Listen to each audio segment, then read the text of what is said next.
Hi everyone, welcome to Shimmer Girl Talks. I saw this a few weeks ago and I'm reading this from theroot.com, and that is: rejected woman sues ex for wasting her childbearing years and now wants him to pay. After spending 8 years together, a 34-year-old says her boyfriend wasted her fertile years after dumping her. Now she wants him to pay up for IVF. And real quick, this was written by Angela Wilson, theroot.com, November 11th, 2025. So in the world of dating, I'm not going to read the whole thing, y'all. In the world of dating, things typically goes as follows: boy meets girl, boy and girl date and start a monogamous relationship, but love often fizzles out and they eventually go their separate ways.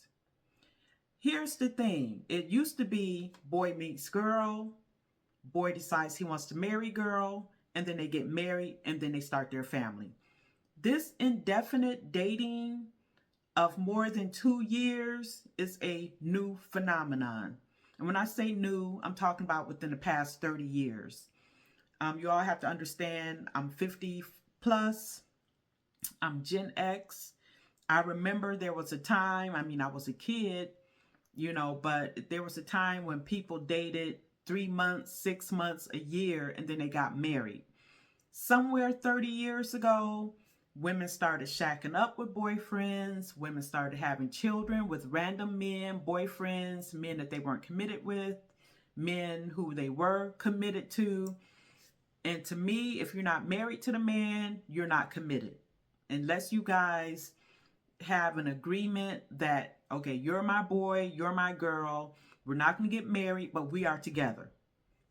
That's not my thing, but for women, that's what works. And this is where we are today. Because women, and I've said it before, messed up the dating and courtship landscape. And now men can get years of wife benefits from a woman without having to put a ring on it.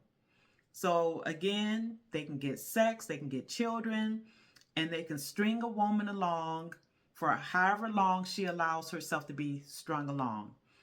Now, I was telling women years ago about this indefinite dating stuff and shacking up, and I can promise you I got all kinds of cussed out.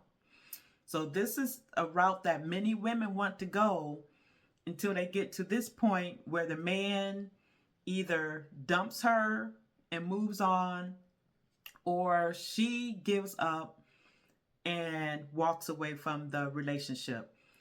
But years ago, I used to tell women 3 years tops. Give a man 3 years, but I think that's too much, because men used to know, and I think they still know, but men used to know within 6 months if he wanted to marry a particular woman or not.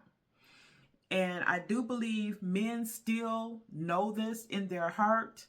But if they have a woman who's willing to give up the behind, live with him, he can get sex on demand from her, he can get maybe a baby out of her. What is forcing men to want to marry if they can get all of those things without having to marry? Men used to have to get married to get those things. They don't have to anymore. So honestly, unless this man made a promise to her and he broke it, he doesn't owe her anything. You don't allow a man to string you along for 8 years. I'm sorry, ladies. It sounds harsh. It sounds horrible. But let this be a cautionary tale that you don't allow a man to take more than 2 years of your life. If he's not moving towards marriage after 2 years, it's up to you if you want to stay there and be a forever girlfriend, a common law wife. But again, harsh as it sounds, he doesn't owe her anything. If anything, hopefully she would use this as a learning experience and don't let another man take 8 years of her life. What say you? And I'll talk to you later. Bye.